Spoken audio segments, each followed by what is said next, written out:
Hey, and welcome back. Happy Monday. It is July 31st. It's my birthday. So if you have any gifts or anything you want to drop by, just bring it by the courthouse. I'll be here today and tomorrow and all week. It is great to have another trip around the sun, and you know, I'm just so thankful for my family, my office family, and my church family. So all of the well wishes, I really thank you for all of that.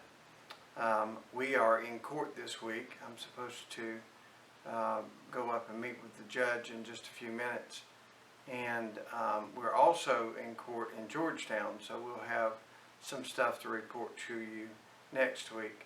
It's kind of gommed up.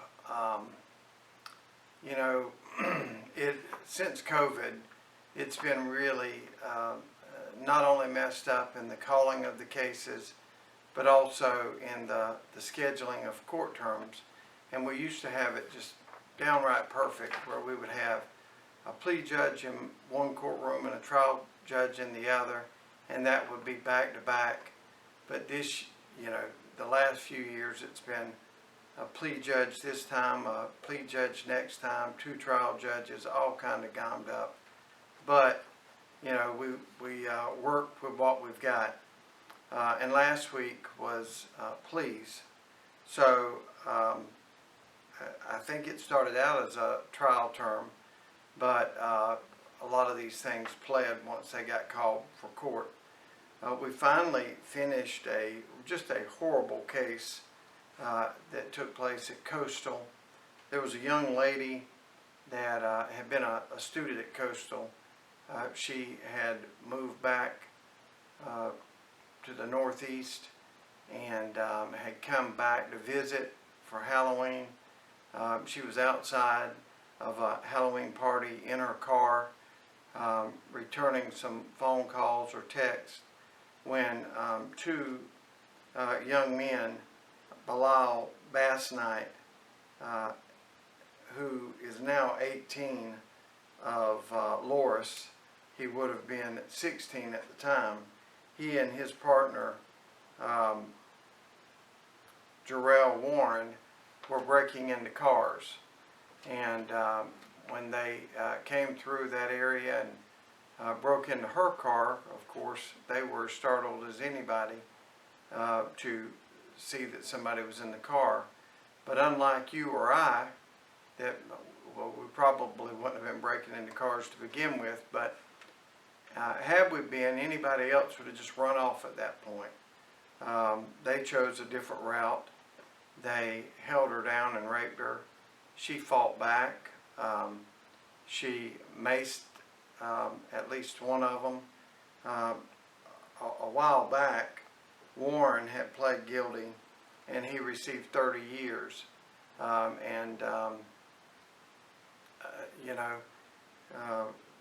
is a lot of time, but this was a horrible, horrible offense, and the judge was justified in every day of that 30 years. This one, just to show you sort of what we go through, this young man ended up pleading guilty. His name is Maji Bass-Knight. He is now 18, of Loris. He would have been 16 at the time, so he was charged as a juvenile. And most of the time, if you're charged as a juvenile, you stay as a juvenile. But on these horrible cases like this, murder cases, rape cases, sometimes we go through a special hearing that's a mini trial to move a juvenile up to adult court. We have to prove to the judge that that there's 7 factors. It's called the Kent factors. One of them is that he knew right from wrong. He knew better than what he did. Another one is his age and experience. Was he hanging out with older people or younger people? All of those are part of the Kent factors. In this case, he did not actually rape the young lady, but he stood there with the gun drawn on her and had her to stay there while Warren raped her. She was very much damaged, not only from the rape, but afterwards when they took her car from her. Anyway, as I had said earlier, Lee Waller did an excellent job with this case. There's a lot of stuff that went unseen. You know, like I said, a mini trial, you know, just a ton of work on this case, but ultimately Warren got 30 years and Bass Knight got 20 years. I told you Bass Knight didn't rape her, but he did hold a gun on her, and he held the gun to keep her there while she was raped. He received 20 years, and that is under a theory, hand of one, hand of all. We'll talk about that in the future.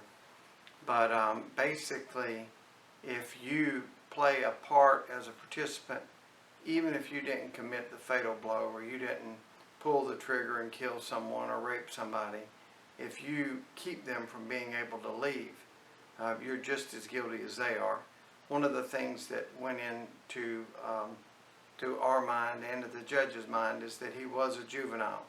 So he did get about 10 years off as a break there. But he, I believe, also deserves every day of that 20 years. And we're a much safer community to have these two off the street.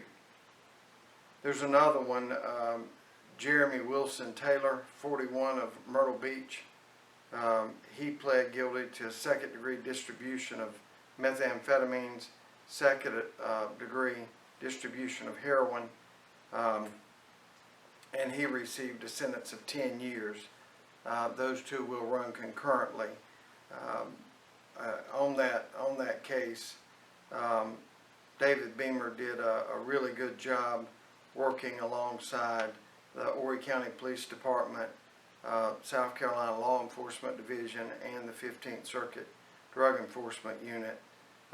That was another one that he said plea, always saying he wanted a trial until 12 jurors like yourself got up in the box, and then he said, no, I'll go ahead and plead guilty. So he received some benefit of that. Obviously, you're going to get less time on a guilty plea. I would be remiss if I didn't go back for just a second to the rape case. Again, I told you a lot of stuff went on behind the scenes, a lot of work in several different courts. But even in the arrest of these two, we had, of course, I talked about Coastal Carolina. They did just tremendous work. Loris Police Department, North Myrtle Beach Police Department, Conway Police Department. It was just an incredible, I think the Sheriff's Office was in on that too, but just incredible teamwork to make sure that justice was served on these individuals. So when something like this happens, you know, I remind you of a sentence that a judge passed down. There's so much work that goes into each one of these cases. I don't ever want to do that, an injustice. It's just too much to talk about in a short video. Have a great week, and I'll update you on some of these cases that we took care of this week in Horry and Georgetown.